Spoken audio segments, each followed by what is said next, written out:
இயேசு கிறிஸ்துவின் ரத்தத்தினாலே மீட்கப்பட்ட தேவச்சனமே, இன்றைய நாளிலும் கூட கர்த்தர் நம்மோடு கூட இடைப்படுவாராக.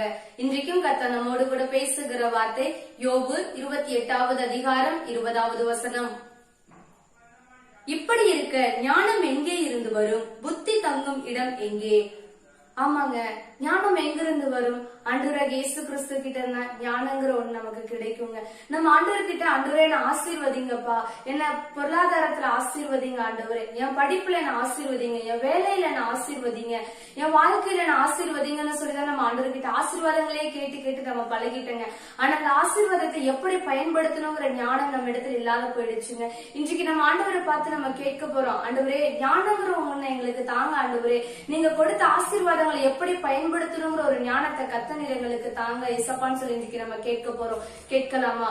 பரிசுத்தமுள்ள எங்க நல்ல பிதாவே, சேனைகளின் தேவனாகிய கர்த்தாவே, உம்மை நாங்கள் துதிக்கிறோம், ஸ்தோத்தரிக்கிறோம் ஐயா.